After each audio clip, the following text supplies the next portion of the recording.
la Universidad del País Vasco defenderá la postura a favor, la Universidad de Zaragoza defenderá la postura en contra.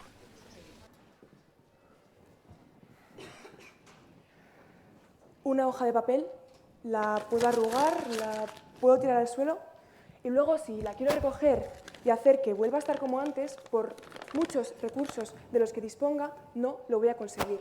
Lo mismo sucede al enfrentarse a una catástrofe climática. Muy buenos días, mi nombre es Paula y desde el equipo a favor defendemos que sí que contamos con los recursos necesarios para prevenir, minimizar y reparar los daños ocasionados por el cambio climático. Pasemos ahora a desarrollar nuestro marco en el que jugaremos a lo largo de todo el debate.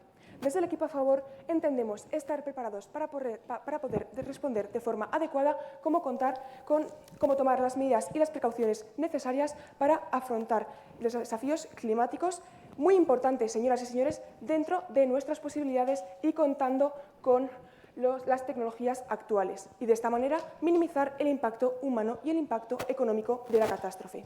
Sí que es verdad que actualmente el cambio climático está suponiendo efectos bastante adversos en el mundo que nos rodea, pero gracias a Dios los países miembros del Consejo Europeo cuentan con planes de acción y recursos preventivos eficaces. Desde el en contra nos pueden venir con que pueden acontecer catástrofes hipotéticas en 5, en 10 o incluso en 50 años, pero cabe recalcar que el futuro es mañana y hoy por hoy sí que podríamos responder a una catástrofe climática que suceda mañana. Y no, desde la favor no estamos alegando que ocasionen dificultades dichas catástrofes, sino que alegamos que contamos con los recursos necesarios para poder minimizar su impacto. Para poder respaldar esta tesis traemos tres argumentos: un argumento de prevención, un argumento de minimización y un argumento de reparación. Pasemos a desarrollar el primer argumento de prevención. Europa previene con planificación, inversión y tecnología avanzada. Los Estados miembros de la Unión Europea, atendiendo a la Directiva 2007/60/CE, cuentan con planes de acción efectivos. Esto se puede evidenciar, por ejemplo, en las inundaciones, las cuales ven reducido su impacto gracias a directivas como esta. Asimismo, también contamos con planes bastante conocidos como el Plan Copernicus, el cual implementa un sistema de alerta temprana. Y esta resiliencia se ve fortalecida gracias a la estrategia adaptativa de la Unión Europea, la cual cuenta con fondos como el Mecanismo de Recuperación y Resiliencia, que pone a disposición de los países miembros de dicha integración 650 billones de euros. 650 billones de euros, señoras y señores, los cuales se reparten de manera equitativa entre los países que más lo necesitan. En definitiva, Europa previene con infraestructura y con los medios necesarios. Pasemos a desarrollar un segundo argumento de minimización.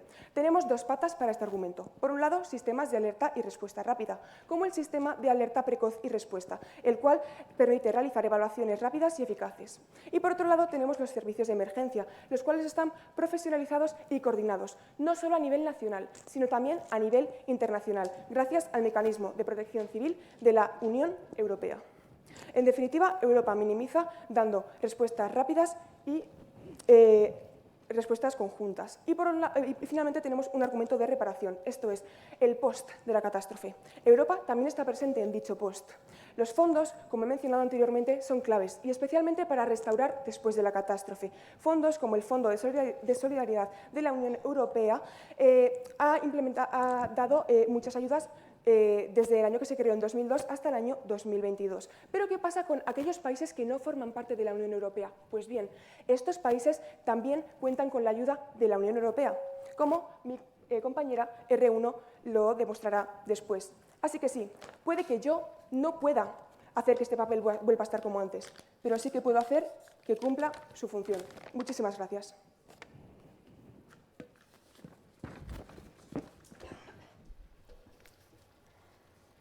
¿Qué te he dicho 1000 veces que no corras en la piscina? Que es que al final te vas a caer. ¿Quién no ha escuchado esta frase alguna vez? Sin embargo, ¿cuántos de nosotros hacíamos caso? Ignorábamos la advertencia y corríamos confiados. Hasta que un día, ¡pum!, llega el impacto. Y es en ese preciso instante, cuando ya estamos en el suelo con un golpe que podría haberse evitado, cuando entendemos que el consejo no era exagerado, sino necesario. Buenas tardes, mi nombre es Laura Morenilla y hoy, junto con mis compañeros de equipo, David García, Damián Lahuarta y Daniel Román, nos encontramos ante la pregunta hoy aquí propuesta. ¿Están los países europeos preparados para dar una respuesta adecuada a las catástrofes naturales que se producirán en un futuro debido al cambio climático? Nosotros lo tenemos claro. No, no lo están. Y es que, al igual que un niño, parece que no basta con caernos una y otra vez para aprender la lección. Ni siquiera después de incontables caídas hemos sido capaces de reaccionar a tiempo y de dar una respuesta adecuada. Y yo me pregunto, ¿de verdad estamos dispuestos a cometer este error cuando lo que está en juego es la vida de miles de personas? Miembros del jurado, compañeros del equipo contrario, público asistente, la realidad es clara. No estamos listos para hacer frente a catástrofes que cada día van a ser más y más extremas. Y lo demostraremos mediante nuestros 3 sólidos argumentos. Número 1. Infraestructuras insuficientes. ¿De qué nos serviría tener toda esta sala llena de extintores si ninguno de nosotros es capaz de ver las llamas y reaccionar a tiempo? De igual manera, la falta de implementación de sistemas de alerta temprana resulta en la tendencia que tenemos a reaccionar en lugar de prevenir, dejando de esta manera una brecha crítica en nuestra capacidad de respuesta. Y es que sí, aunque las infraestructuras actuales son avanzadas, hoy venimos a defender que no son suficientes para resistir desastres cada vez más y más extremos. Lo que nos lleva a nuestro segundo argumento, una respuesta deficiente. Cuando ocurre un problema, la resolución de este debería de ser rápida y eficaz. Sin embargo, la realidad que nos encontramos es totalmente distinta. Lo que vemos diariamente en periódicos, noticias o incluso con nuestros propios ojos son hospitales colapsados, sistemas de emergencia totalmente desbordados y un sistema sanitario que no tiene ni los recursos ni el personal suficiente para hacer frente a este tipo de situaciones.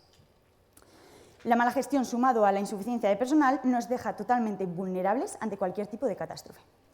Y por último, durante nuestro tercer argumento nos centraremos en la población civil. En primer lugar, tenemos el éxodo climático. Algo que debería de venirnos a la mente cuando ocurre una catástrofe natural es qué ocurre con todos aquellos quienes lo han perdido todo. Europa ya enfrenta una creciente crisis de refugiados climáticos, personas que se han visto obligadas a abandonar sus hogares debido a temibles inundaciones, sequías u olas de calor. Y aunque algunas de estas catástrofes no ocurran físicamente en Europa, es un hecho innegable que sus consecuencias llegan hasta nosotros. Y por otro lado, tenemos el desconocimiento general de la población acerca de cómo actuar ante una catástrofe natural. Estoy segura de que todos ustedes han estado alguna vez en un simulacro de emergencias o han recibido una clase de cómo realizar una maniobra de RCP. Sin embargo, ¿cuántos de ustedes sabrían reaccionar rápido, eficaz, manteniendo la calma o simplemente siguiendo el protocolo establecido? A la hora de la verdad no es tan fácil, por lo que venimos a defender que no solo deberíamos estar capacitados para acoger y ayudar a aquellos quienes lo han perdido todo, sino que deberíamos de evitar que nosotros mismos lo perdamos. Y es que volvamos al ejemplo de antes, e imaginémonoslo a gran escala. Europa es ese niño que corre confiado por el borde de la piscina, pensando que todo está bajo control. Lo que no sabe es que el bordillo está roto, no hay socorristas. Para el colmo se ha puesto a llover. Sabemos que el cambio climático está intensificando este tipo de catástrofes cada día y, sin embargo, seguimos corriendo sin frenar a tiempo para evitar la caída. Muchas gracias. Pasan accidentes de coche a diario. Sin embargo, no nos preguntamos si estamos preparados para ellos. Contamos con cinturones de seguridad para prevenir un posible accidente, el impacto. Contamos con señalizaciones para prevenir y también con seguros que pueden minimizar o reducir los daños tras el impacto. Esto pasa con los países europeos, porque sí, estamos preparados para responder adecuadamente a las catástrofes porque contamos con los recursos necesarios para prevenir, minimizar y reparar el impacto de los daños ocasionados. Aunque el equipo contrario no está de acuerdo. En el marco teórico que nos traen, lo único que nos dicen es que hemos cometido errores, pero que no aprendemos de ellos. Pero sabemos cómo la Dana del año 57 tuvo mucho más impacto que en esta ocasión, a pesar de que nosotros sabemos que se hizo una pésima gestión en la Dana. Imagínense cómo se podrían haber reducido los daños si se hubiese hecho una buena gestión, porque los recursos sí que estaban. En sus argumentos nos dicen también que no contamos con infraestructuras resilientes, pero tenemos el caso, por ejemplo, el Plan Delta de Países Bajos, o tenemos búnkeres suizos para enfrentarnos a las catástrofes y también con el proyecto Guardián de España para minimizar, o para prevenir, mejor dicho, los incendios. En nuestro marco defendemos Definimos estar preparados para responder adecuadamente como tomar las medidas y precauciones necesarias para enfrentar los desafíos climáticos, pero dentro de nuestras posibilidades poder minimizar el impacto dentro de nuestras posibilidades humanas y con los recursos existentes. Antes de pasar a desarrollar nuestros argumentos, después de haber dejado claro cuál es el marco teórico en el que nos estamos moviendo, me gustaría responder a su pregunta. ¿Es consciente que la Agencia Europea del Medio Ambiente nos advierte que el 60% de las infraestructuras urbanas de Europa no cumple con los estándares modernos de la resiliencia climática? Me gusta su pregunta, compañero, pero me tendría que explicar usted esa evidencia, me tendría que explicar qué es no estar lo suficientemente preparado o qué es no contar con esta resiliencia para poder enfrentarnos a las catástrofes. Es decir, que a lo mejor sí que estamos siendo resilientes, pero dentro de nuestras posibilidades y dentro de lo que podemos alcanzar. Dicho esto, voy a pasar a desarrollar nuestros argumentos. Traemos un argumento de prevención en el que defendemos que Europa previene con planificación, inversión y tecnología avanzada. Y como ya hemos dicho, contamos con planes para mitigar los efectos de las inundaciones en cumplimiento de una directiva. Pero además también tenemos una herramienta que se llama Copernicus, que permite prever el riesgo por incendios con hasta 10 días de antelación. Imagínense lo que podemos prepararnos con 10 días. También la resiliencia se ve fortalecida gracias a la estrategia de adaptación de la Unión Europea, que cuenta con una serie de fondos. Pero esto es importante, ¿por qué? Porque la Comisión Europea en 2023 hizo una evaluación de los progresos realizados en materia de adaptación al cambio climático y se vio cómo la mayoría de los países habían notado progresos. Por ejemplo, entre la cuestión de si se incrementó la capacidad adaptativa, el 62,96% dijeron que sí. Por lo tanto, Europa dispone de los medios necesarios para prevenir el impacto de una catástrofe natural. Por otro lado, tenemos un argumento de minimización, porque sí, estamos preparados para minimizar el efecto de las catástrofes de manera efectiva durante el desarrollo de los eventos. Contamos con sistemas de alerta y de respuesta rápida que permiten evacuaciones rápidas y efectivas. Y lo vimos, por ejemplo, en La Palma, en el año 2021.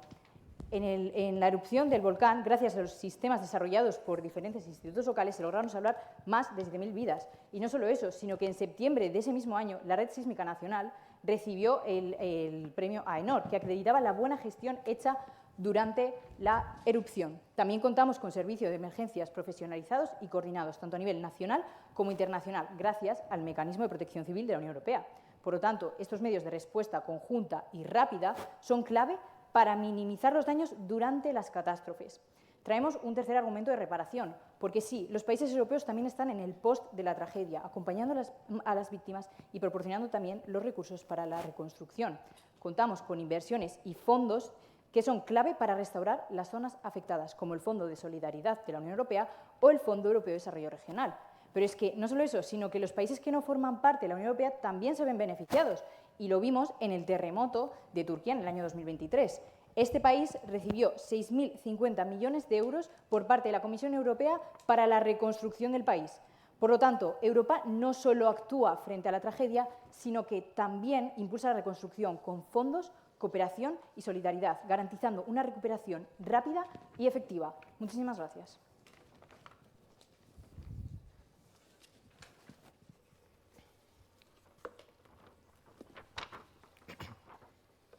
Esta es Amina, madre de 3 hijos. Lo perdió todo en 2017 cuando una sequía arrasó su pueblo en Etiopía. Sin agua, sin ganado, sin forma de ganarse la vida, no tuvo otra opción. Debía abandonar su hogar. Fueron andando día tras día por el desierto, viendo como otros muchos no lo conseguían. Y cuando se llegó a Europa se percató de que su lucha estaba lejos de terminar. Se encontró un sistema saturado, en un limbo burocrático, sin trabajo y sin esa ansiada estabilidad. Buenas tardes, mi nombre es David García y voy a hacer la primera refutación representando a la Universidad de Zaragoza. Es cierto que Europa cuenta con herramientas avanzadas, como los nombrados en su primer argumento de prevención, como los satélites Copernicus. Pero también es cierto que no son suficientes, por varias razones. Podríamos hablar de que hay un fallo sistemático en su implementación, desde que no son uniformes en todo el continente hasta que, donde sí se implementan, fallan. Alemania, en 2021, las inundaciones fallaron. Resultado, 200 muertes y 50.000 millones de daños económicos. El año siguiente a esta tragedia, vemos que no aprendemos. Ola de calor en Europa. Resultado, 61.000 fallecidos adicionales a las estadísticas. ¿Por qué sucede todo esto? Porque nuestros sistemas de prevención son más reactivos que preventivos. Esto lo podemos entender como que Europa, nuestra respuesta más rápida, llega demasiado tarde. No podemos reaccionar, a responder cuando una catástrofe ya está sucediendo. ¿Por qué se denominan catástrofes por algo? Nuestra respuesta más rápida no puede ser la más lenta, reitero. No puede ser tan tarde, reitero. Europa, en definitiva, es esa persona, esa niña, niño, que va a patinar y en vez de llevarse rodilleras, se lleva tiritas para ponerse después. Y según vuestro argumento de preparación, habláis de fondos como el de la solidaridad, que es paradójico cuando este fondo se conoce más por su lentitud e ineficacia, incluso por su corrupción, porque podemos ver que los fondos destinados a Alemania en estas mismas inundaciones, el 25% de estos fondos nunca llegaron a los municipios afectados. De hecho, Euronews nos dice dos frases que se entienden mucho mejor todas juntas. Una es, mires a donde mires, sigue pareciendo que fue ayer. Y la otra es, hay fondos que no sirven, que no sabemos a dónde van. Por favor, su pregunta. ¿Tiene alguna evidencia fiable que demuestre su afirmación? Perdona, pero ¿cuál de todas las afirmaciones? No sé a cuál se refiere. Me gustaría que me la recalcase en otro momento.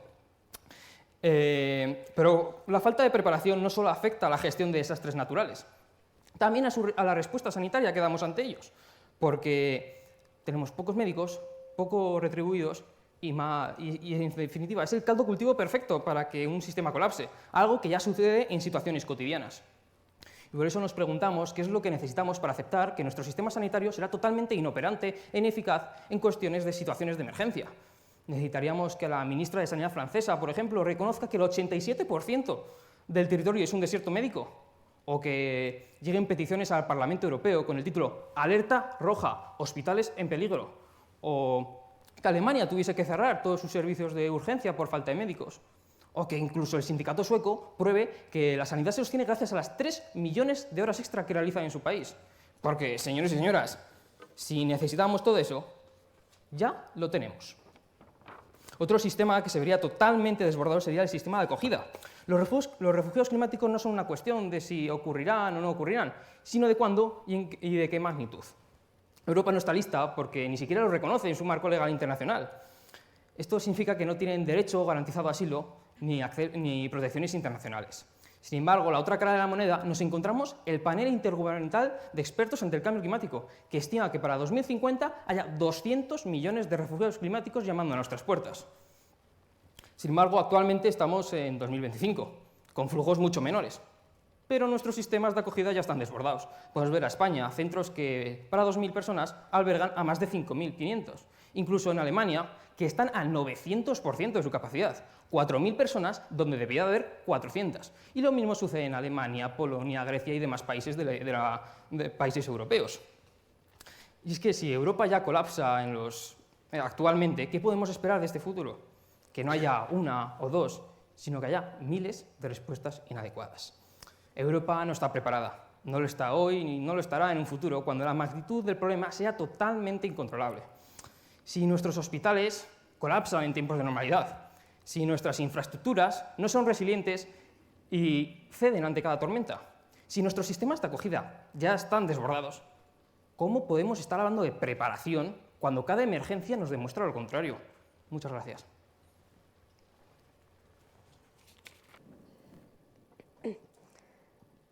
Bien, os voy a demostrar cómo no nos vamos a caer en la piscina y vamos a poder seguir disfrutando de nuestras vacaciones tranquilamente.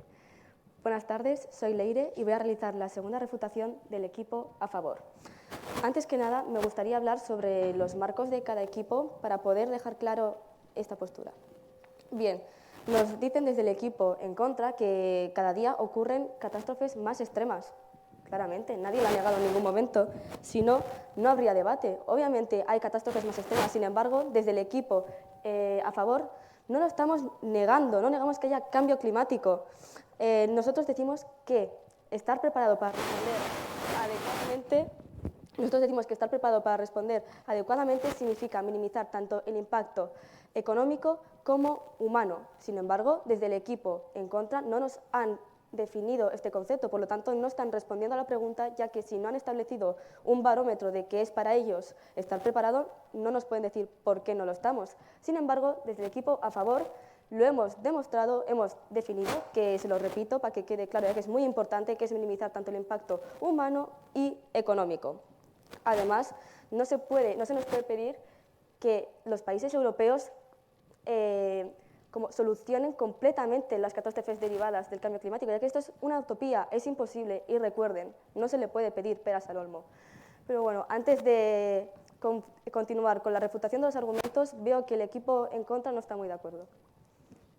Si una medida importante sería reducir los daños económicos, es consciente que de los 650.000 millones de los que habéis hablado, en los últimos 40 años, una quinta parte se han destinado en los últimos 2, significando que no se está dando una respuesta adecuada, sino que los daños económicos van al alza. Bien, pero eso es una carga de la prueba que me tendría que demostrar usted, ya que nosotros le estamos demostrando cómo este impacto económico se está minimizando gracias a los fondos de solidaridad que bien han mencionado mis dos compañeras, tanto en la introducción como en la refutación. Bueno, continúo con el argumentario. El equipo en contra nos traen 3 argumentos. El primero, infraestructuras insuficientes. Nos dicen que hay una falta de alerta temprana. Sin embargo, no hay más ciego que el que no quiere ver, ¿no creen? Ya que no hemos demostrado cómo hay sistemas que sí previenen estas catástrofes derivadas del cambio climático. Por ejemplo, el sistema de alerta temprana, el SAP, que en La Palma, os traemos un caso cercano para poder dejar claro cómo esto sí funciona, ya que en La Palma se salvaron 7.000 vidas, señores, 7.000 vidas fueron salvadas gracias a este tipo de infraestructuras de los países europeos. Además, nos hablan cómo la respuesta es ineficiente. Sin embargo, esto desde el equipo a favor de cuestionarnos una cosa. ¿Qué es una respuesta ineficiente? No hemos obtenido ninguna definición, por lo tanto no podemos sacar conclusiones de qué es para ellos responder de una manera ineficiente. Sin embargo, desde el equipo a favor hemos demostrado cómo sí es responder de una manera eficiente, preveniendo, minimizando y reparando los daños ocasionados de las catástrofes por el cambio climático. Pero bueno, antes de seguir, veo que tampoco están de acuerdo. Están diciendo que en La Palma hubo una respuesta adecuada cuando, después de todo este tiempo, la población sigue viviendo en contenedores. Bien, pero ¿qué es mejor? ¿Que la población siga viviendo en contenedores o que precisamente esa población ya no esté en este mundo porque ha acabado muerta? Bien, por lo tanto, continúo con su tercer argumento, que es la población civil. Nos dicen que cada vez aumentan los refugiados del cambio climático, ¿vale? Aumentan, pero nos dicen casos hipotéticos, ya que nos traen afirmaciones, razonamientos, pero la verdad es que no vemos ninguna evidencia. Mucho lirili, poco lerelle. Además, nos traen que hay cierto desconocimiento sobre las catástrofes y consecuencias del cambio climático, pero me gustaría decirles cómo esto es una falacia, ya que, como bien hemos demostrado, la Comisión Europea demuestra cómo el 62,96% de los países, es decir, más de la mitad, han notado un progreso en la conciencia y capacidad de respuesta. Y por último, no han tocado el resto de nuestros argumentos, pero me gustaría mencionar una cosa que han intentado refutar, pero que no les ha salido especialmente bien. Los fondos de solidaridad nos dicen que no llegan a su destino como es debido. Sin embargo, les he pedido la evidencia, pero no me la han sabido traer, por lo tanto, no tiene ningún tipo de cabida, ya que una afirmación sin ninguna evidencia no puede ser contrastada, y nosotros hemos demostrado cómo sí. Por lo tanto, muchas gracias.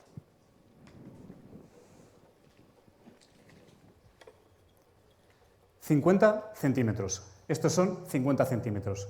Con esta cantidad de agua somos capaces de hacer flotar un coche. Por más airbags, cinturones de seguridad o cualquier sistema de emergencia que tenga, es incapaz de transportarse, transformándolo de un vehículo de transporte en un arma mortal». Buenos días, soy Damián Laguarta, miembro del equipo de debate de la Universidad de Zaragoza, y el día de hoy tengo el placer de realizar la segunda refutación de mi equipo. Bien, como les comentaba, de nada nos sirve tener mucho cinturón o mucho airbag en nuestro coche si en el momento de una catástrofe natural nuestras zonas urbanas se encuentran en zonas inundables. Por ejemplo, les muestro dos mapas de colegios y hospitales que se encuentran en zonas potencialmente inundables, emitido por la Comisión Europea. Estamos hablando de que 50 millones de europeos se encuentran en zonas potencialmente inundables. Ya no solamente eso, también por la falta de prevención y buenas políticas que nos vende el equipo contrario, nos encontramos con otros datos, emitidos también por la Comisión Europea.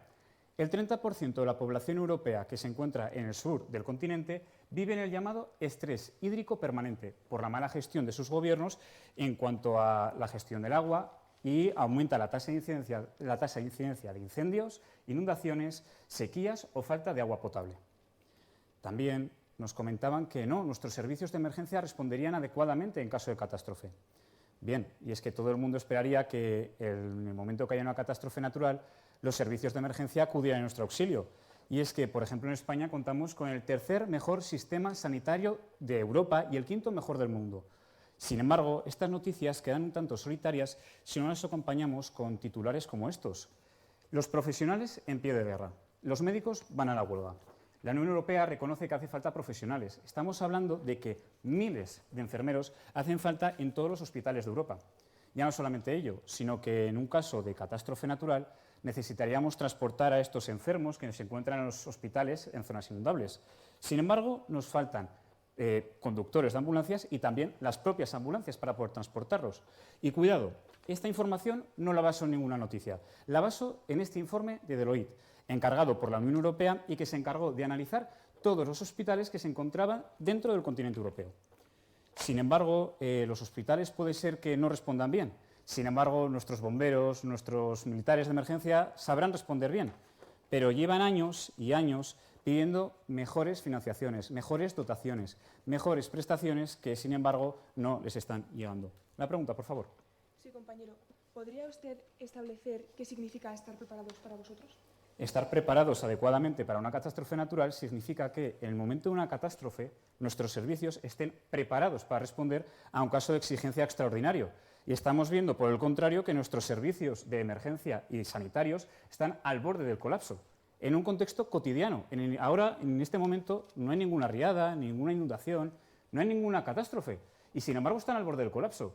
¿Qué ocurriría en estas zonas en el momento de que una desembocadura de un río comience a superar los niveles normales? Sería una auténtica catástrofe. Y ahora les voy a lanzar una pregunta. ¿Cuántos de ustedes saben realizar una RCP de calidad o una maniobra de Heimlich? Poca gente, ¿verdad? Sin embargo, es la primera causa de muerte en nuestro país. Y lo digo con certeza, yo estudio fisioterapia y una de las mayores cosas que nos inculcan en la carrera es hacer llegar los conocimientos básicos sanitarios a la población. Sin embargo, ¿qué nos encontramos? En este último informe que arrojó la Unión Europea, el 65% de la población reconoce que no sabe cómo actuar en un contexto de emergencia climática. Ya no solamente eso, el 48% no sabe cómo actuar en un caso de emergencia cotidiano como el que les acabo de contar. Estamos hablando que la mitad de la población no sabe cómo actuar ante la mayor causa de muerte en nuestro país. También, este último informe que arroja la Cruz Roja Francesa junto a la Unión Europea nos indica que tan solo el 10% de la población cuenta con algo tan simple como esto, un botiquín que, sin embargo, puede salvar tantas vidas. Bien, también me gustaría recalcar que nos comentaban que no presentábamos argumentos o información acerca de esta mala eficacia en lo que a economía se refiere. Sin embargo, les dejo varios documentos, de hecho, de la Unión Europea donde muestran esta mala eficacia en los recursos económicos. No por último concluir que nos decían, no tenemos ejemplos concretos de los problemas migratorios. Aquí les traigo 5 ejemplos de ellos. Tras catástrofes naturales, la población que se encuentra en esos lugares tiene que emigrar en búsqueda de nuevas oportunidades. Estamos hablando que, por ejemplo, tras la sequía del Cuerno de África, 1,5 millones de personas acudieron a las fronteras europeas en búsqueda de asilo y oportunidad. ¿Qué encontraron? Nada, la ausencia política y económica, un limbo burocrático del cual nadie los ha podido sacar. Muchísimas gracias.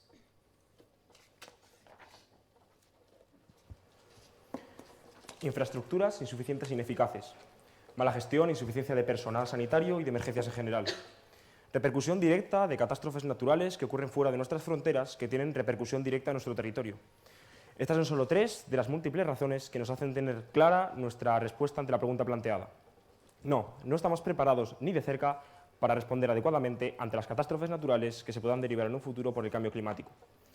Es cierto que, como dicen ustedes, cada vez tenemos más y mejor tecnología para prever esto, mejor gestión de emergencias, pero no podemos parar una riada con un parche. Seguimos cometiendo otros cientos de errores por culpa de los cuales no podemos estar ni cerca de considerar esta gestión como adecuada. Como es notorio, están aumentando los problemas derivados del cambio climático, las riadas, las inundaciones, los incendios, pero estos no son nuevos. Tenemos registros de los mismos desde hace décadas, como han comentado mis compañeros. Pero, entonces, ¿por qué las cifras se mantienen al alza de fallecidos y desplazados? ¿No es cierto que no debemos tropezar 2 veces con la misma piedra? Esto es cierto, pero evidentemente esto es imposible. Como ustedes han dicho, respondemos dentro de nuestras posibilidades, posibilidades que no están ni cerca de ser adecuadas. No tenemos medios ni materiales ni personales para ahora considerar como adecuada esta respuesta como para poderlo considerar en un futuro. Además, se intentan subsanar los problemas con fondos europeos que, como hemos comentado, como mis compañeros han comentado, son insuficientes. Por otro lado, ustedes han centrado en las catástrofes que ocurren aquí, en Europa, pero el aleteo de una mosca en Australia puede provocar un huracán en Estados Unidos. Esto lo hemos visto, una catástrofe natural en el otro lado del mundo puede provocar que una persona que ha perdido absolutamente todo se vea obligada a migrar a Europa.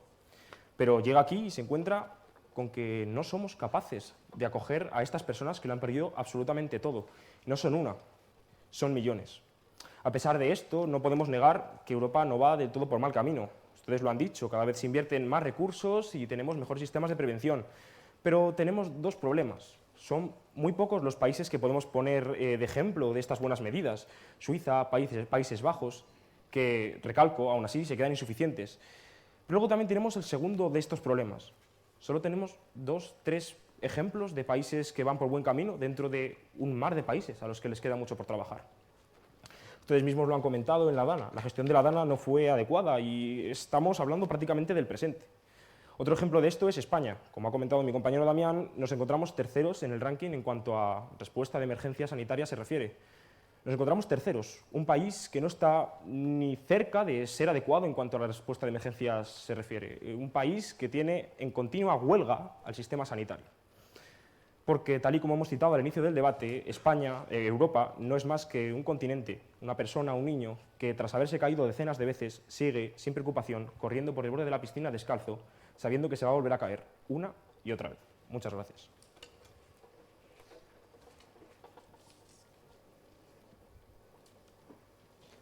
Dios perdona, mi madre a veces y la naturaleza nunca. Bien, eso es lo que hemos intentado demostrar durante todo el debate. Es que la naturaleza no perdona. Y bien, si no podemos evitar del todo las consecuencias, podremos minimizar esas consecuencias. Y precisamente eso es lo que decíamos en nuestra tesis. Sí, porque podemos prevenir, minimizar y reparar esas consecuencias. Bien, recordando nuestro marco, estar preparado es minimizar el impacto humano y económico. Algo que el equipo contrario ni siquiera se ha molestado en definir hasta la segunda refutación. Y si eso nos decían, estar preparado es responder. Bien, bueno, ahí lo dejo.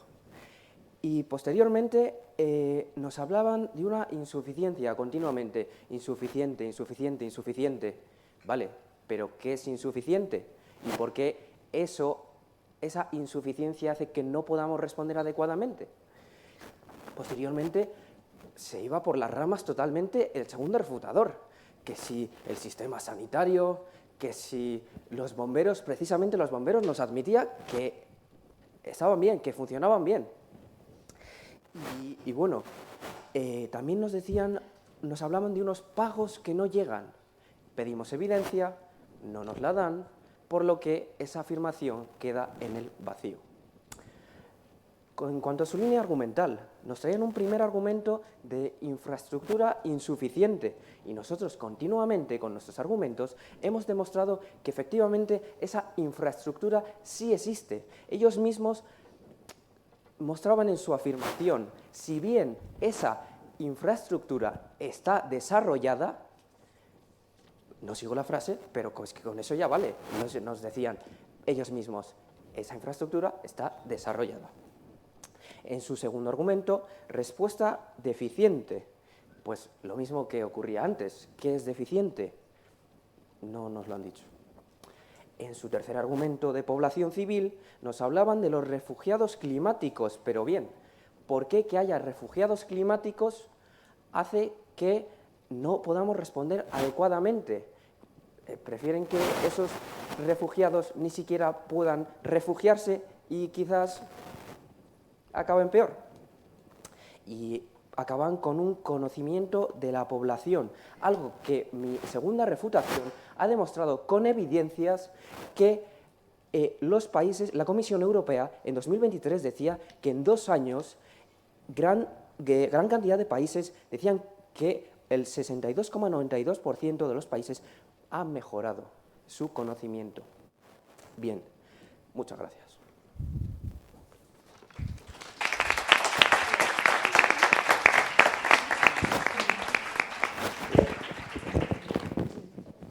Gracias, equipos.